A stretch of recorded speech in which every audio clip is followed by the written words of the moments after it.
Welcome everyone to Photography Tips, the latest webinar in our educational training series. I'm Katie Maxey, Digital Strategist at the Louisiana Office of Tourism. I hope you're aware, but if you're not, we're hosting an educational webinar series each month in May. Some topics will include sports tourism, NCAA birding, and other things, and the registration is currently open for those. All of these webinars are free and open to the public, so we hope you'll attend, but we also encourage you to share them with your hotels, attractions, restaurants, and any partners you think that could benefit from them. If you can't make a live webinar, no need to worry. We have them all recorded and we'll have them posted on our industry portal, and you can watch them whenever you'd like. The URL for that is louisianatravel.com/industry. And there are a variety of resources available for our industry partners. If you have any questions, please post them in the chat, which you can do either in a public question or directly to me, and we'll address them at the end. And with that, I'd like to pass the presentation over to Neil to talk about, here we go. Let me get my screen queued up here.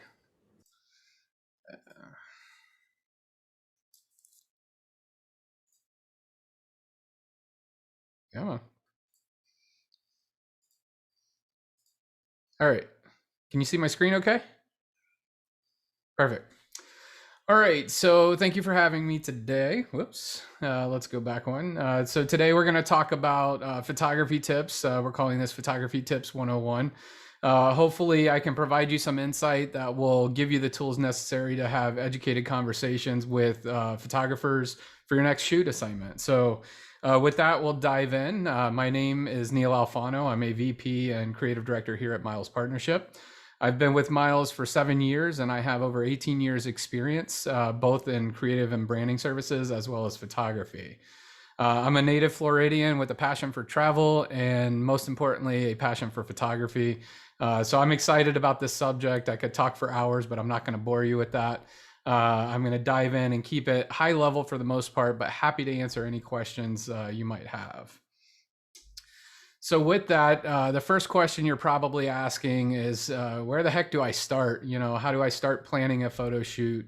What are the things I need to ask, and how do I find a photographer? So with that, let's dive into some points here that will, again, give you the information to make informed decisions when you start that search. So where to start before you even start searching for a photographer, you need to answer a few questions and have an outline and objective. So you're going to want to clearly define your photography needs. So what are your goals of the assignment? What's your objective? So do you need to build an advertising campaign, or are you simply looking for new social content? Obviously, there's a lot of information in between those two types of assignments, but you really need to define that so you can find the right photographer for the job. You're going to want to think through the style of photography you need. Are you looking for landscape photography? Maybe it's lifestyle, architectural, portraiture. There's food photography. So the list goes on, but you want to clearly define that up front. So when you, again, start that search for a photographer, you're going to be able to align your objectives with the right person. How much heavy lifting do you need the photographer to do? What do I mean by that question? Well, if you're staffed and you might have individuals that are good with scheduling and coordination, you might be able to use your staff to save yourself some money on the upfront process of your photo shoot. So if you do have that person, maybe they can handle your scheduling, or maybe they can do the outreach and pull permits if you need permits. So these are all individuals that you would consider like project managers that might be able to save you money in the long run. On the flip side to that, maybe you have a graphic designer or a creative individual internally that can do some post-production work for you. So you may only need the raw assets, and that individual can execute the post-production process for you to deliver the assets you're looking to deliver to meet your expectations. So consider a local photographer if they're appropriate for the job. So this is a big one. Sometimes you can see a major cost savings because you don't have travel expenses. but keep in mind, you're going to want to make sure they align with your objectives. So don't just hire a local photographer just because they're local if they can't execute your vision. Ultimately, it will cost you more in the long run. So it's super important to do that evaluation up front. And we'll talk a little bit more about evaluating photographers here in a minute. Do you need talent? This is a big one. This can make or break a budget, and it can also impact how expensive the shoot is and how long it's going to take. Maybe you consider friends and family. If there's an option there and you need to save money, you have that as an opportunity. If you need paid talent or pro talent, make sure you understand the usage rights as it relates to their terms and conditions. It's something you're going to want to look into. But at the end of the day, even though I said friends and family, and I referred to pro talent as paid talent, you're going to want to compensate your talent in some manner, whether it's a dinner, a meal, a gift card, because you want them to be involved in the shoot and connected with the shoot and not be, sidetracked because they don't really want to be there. So an incentive really helps you navigate those waters a little bit. And then once you've defined all this, there's much more that goes into a creative brief than the items above. But the items above will help you at a minimum have a solid conversation with the photographer. And if you outline these details, on a creative brief, it's going to allow you to get comparable quotes. And we'll talk about that here in a minute. So next, I'd like to talk to you about understanding rights and copyrights. I know it's a boring subject, but it's super important, and it can save you a lot of money down the road if you know what you're talking about. I'm going to preface this conversation by saying I'm not a lawyer, and I don't even play one on TV. I know enough about this subject to arm you with the right information. But if you're questioning anything, I would recommend you seek legal counsel to ensure that you're understanding the laws properly. But what I'm going to do is I'm going to give you a simple overview of how the copyright and rights managed world works. And then, you can take it from there and seek legal counsel if you need further information. So understanding rights. So you have rights and you have copyrights, two different things. So the first question you need to ask yourself is, do you need full rights to an image? What does that even mean? Well, you have rights managed and you have full rights. Full rights allows you an opportunity to use that image or photo as you wish in paid advertising. Rights managed typically has term limits to your images. So you might be able to use that image for a year, and the photographer says after a year, the terms and conditions have expired and you either need to re-up with that photographer or stop using that image in paid media. So understanding if you need full rights, typically full rights are going to cost you more up front to purchase that. But in the long run, it saves you money because a lot of times you can get in perpetuity on those images to use them down the road. So super important to understand what type of rights you need for your image before you start a photo shoot. Always remember that the photographer owns the rights unless you have a written and signed work for hire agreement that states otherwise. Super important to note. If you don't have an agreement, don't assume you can use that photo. You always need to ask for permission. And this is the reason why it's super important to actually get that negotiated up front, because when you do that up front, the opportunity for price gouging goes away because you have the control as the person hiring. If you do it down the road, the photographer has the upper hand and can certainly price gouge based on your usage. So for example, let's say you have an image that you didn't get the rights ironed out before the shoot. You love the image and you have a $10,000 media buy. That photographer could potentially come after you and say, I want 20% usage rights of your media buy for rights released on my image. So again, negotiating that up front is going to be super important. Here's a helpful link for you, understanding copyright ownership. There's a lot more detail than what I'm going to go through. It's the lawtog.com. They have a lot of information on there, and they kind of go through the Federal Copyright Act of 1976. And there's a lot of valuable information there from both a photographer's perspective and someone looking to hire a photographer. Keep in mind that copyright and rights also applies to user-generated content, better known as UGC. Super important to know, just because this is important to know because we all have cameras, but just because they've posted it on, say, Instagram, doesn't give you the right to take that photo and use it for your paid promotions. You need to get permission and get them to sign what the rights agreements would be. There's many applications out there, CrowdRiff being one of them, that help you manage those agreements.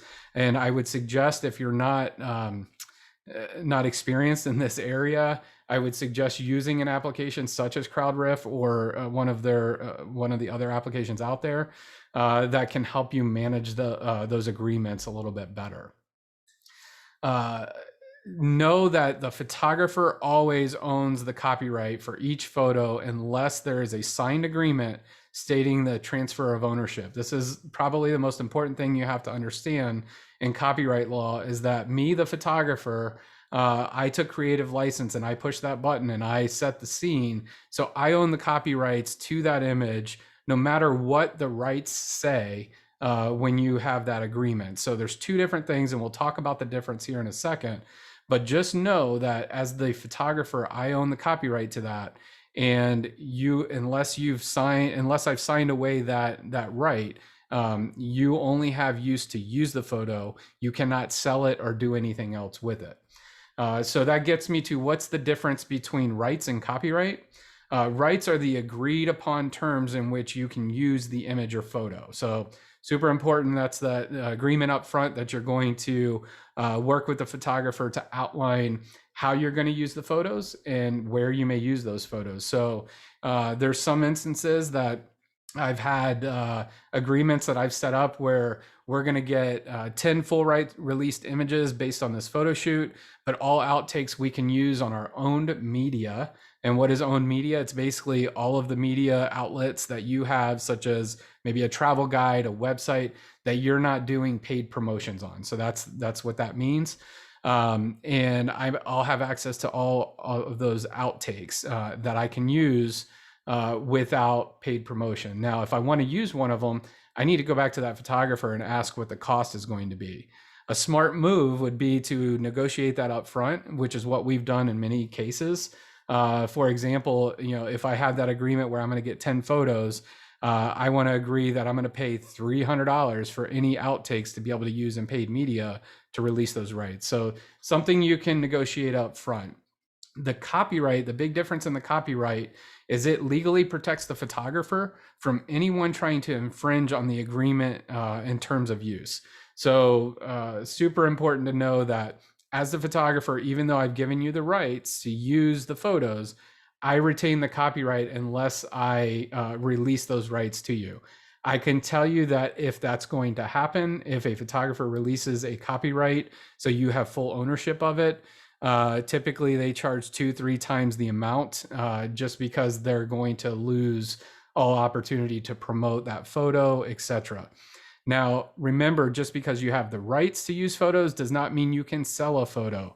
That's where the copyright comes in. If a photographer is giving you access to use the photo and they find out you sell it to another partner, or maybe you put it on a stock site, they can come after you for infringing on that agreement and apply a cease and desist or take legal action for compensation. So know your copyright laws, super important. I know it's boring stuff, but it's very informative to know what you're getting into up front.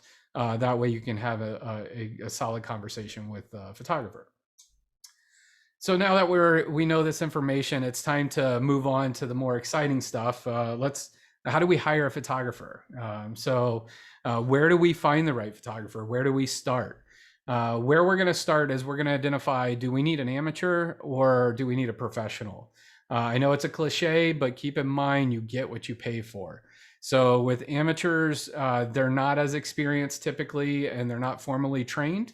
And so, we all have, at any given moment, we all have cameras in our pocket. with phones now. So just know that that is an amateur photographer. It doesn't mean that they're not using a mirrorless or a DSLR camera, but know that they're not formally trained and they may not have the experience as professionals.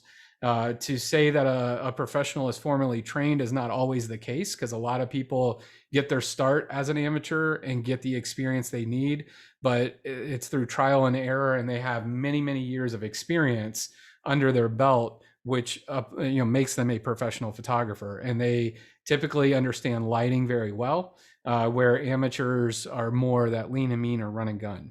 So keep that in mind when you start to entertain the idea of finding the right photographer. You're going to want to do an in-depth review of portfolios. Super important. You're going to want to make sure the experience you're trying to capture aligns with what the experience of that photographer is. So if not, you're going to want to give them a test assignment. So for example, let's say you're looking for lifestyle photos, but you may have 2 images within your shot list that you want, and their food. You find a photographer you love, but you don't see any food photography in their portfolio. 9 times out of 10, a photographer is going to be more than willing to do a test assignment to earn your business. So give them that test assignment and tell them, hey, capture 2 or 3 food photos for me so I can see what your style is and how you would do that. Very different types of photography. Doesn't mean they can't do it. It just means you need to make sure you're comfortable with the results that they're going to be able to produce. Stock social media. It's a big one. Every photographer out there most likely will have an Instagram account. It's where a lot of photographers do their promotions, whether that's paid or free, because of the nature of that social channel is all driven by imagery. So look at it, ensure yourself that you like what they're capable of, you like their profile, but look beyond the images. Look at the reviews and comments. You'll get an idea of their personality.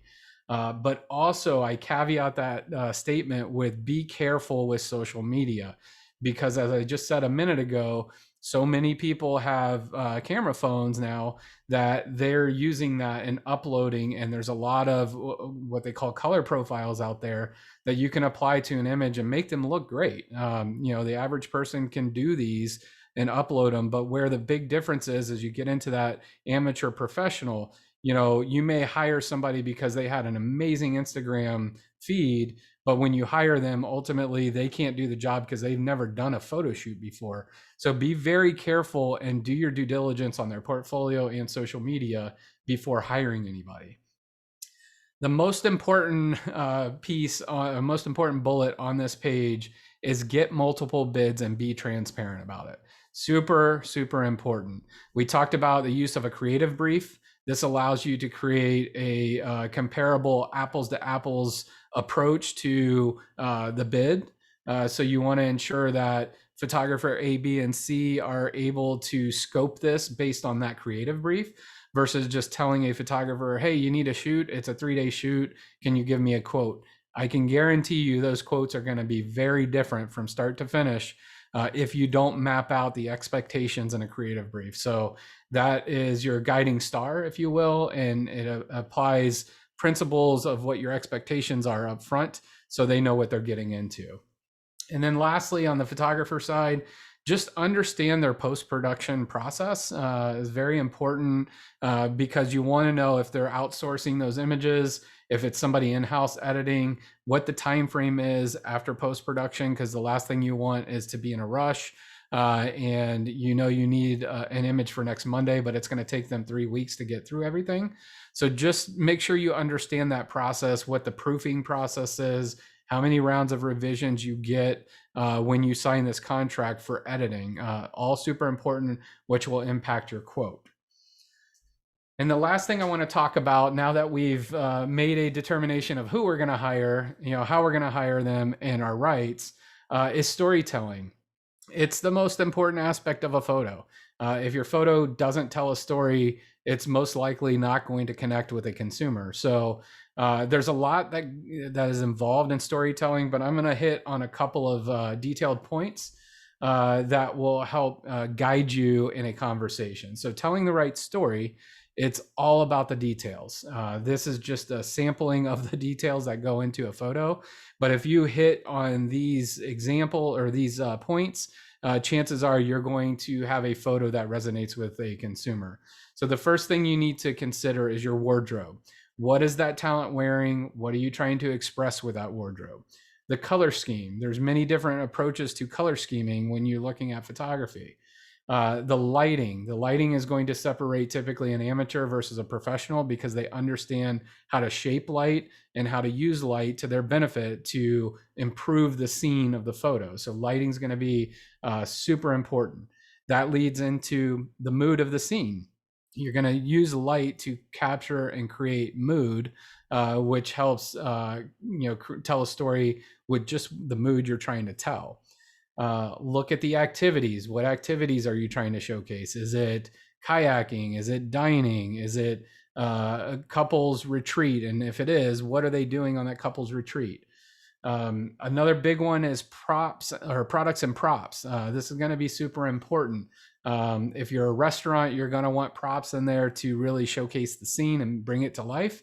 And same goes for props. If you're kayaking, you obviously need a kayak. You need the paddles. Those are the obvious, but you also, in most advertising, you're going to need life vests. And what other elements? Do you want them to have a camera to take pictures? So thinking through all of that is going to help you tell that right story. The one thing I will say with products to keep in mind is that unless you own those products and you own the brand, be very careful of putting products inside your photos because you take a chance of infringing on copyrights if you have product placement in there. So for example, let's say it's a restaurant and you've got a Coke can in there and you're showing Coca-Cola on a table. You can't legally use that photo because you don't have permission to use Coke's brand in your advertising. So unless you have that that signed agreement that says Coke's giving you permission to use this Coke can in their advertising, in your advertising, then don't put it in there. Turn it. It can be a red can. It can be everything but seeing the brand of Coke, that logo. So just keep that in mind on products. Themes help convey a story even further. Styling the talent, again, very important. You want to create that mood. You want to style them. If they are going kayaking, maybe it's less makeup, but you want shine control, and you want to style their clothing. It goes back with wardrobe. Expressions are super important. I'm going to go back one slide just to make this point. The expressions are what make this photo work and tell a story. We have this little boy looking at most likely his grandmother, and she's looking out into the distance and makes you wonder what she's looking at. And you've heard the cliche, a picture's worth 1,000 words. This is really telling a unique story, and it's intriguing and invites us in to try to imagine what that story is. So expressions are super important, and making sure you identify those expressions on set. Obviously, location is going to be super important. Are we shooting at a park? Are we shooting at a restaurant? How do you want to showcase those locations? High key versus low key, and what does that even mean? High key is bright, airy photos. Low key are very dramatic, dark lighting. So those will help your expression and mood of scene. So think through that, and then obviously you have everything in between, which is more or less flat light, but they can work for you.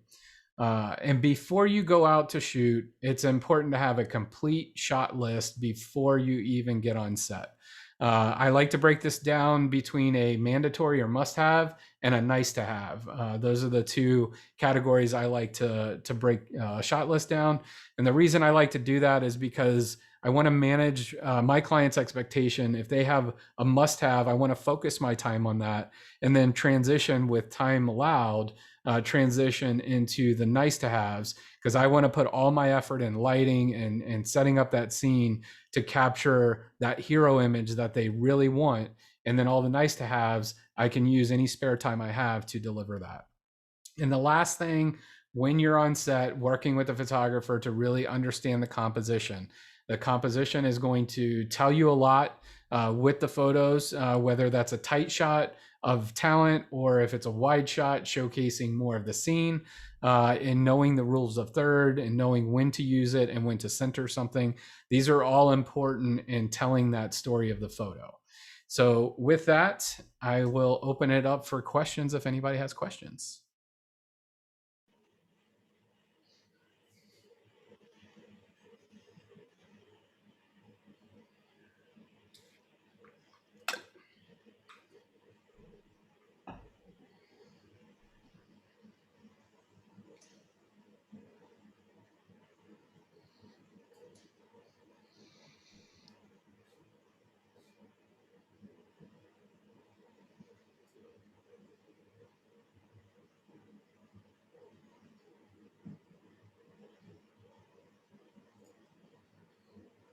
All right. Thank you, Neil. Thanks so much. And thanks everybody for joining us. And remember, you can go to our industry portal, louisianatravel.com/industry for future webinars. Hope everyone has a great day. Have a good day. Thanks.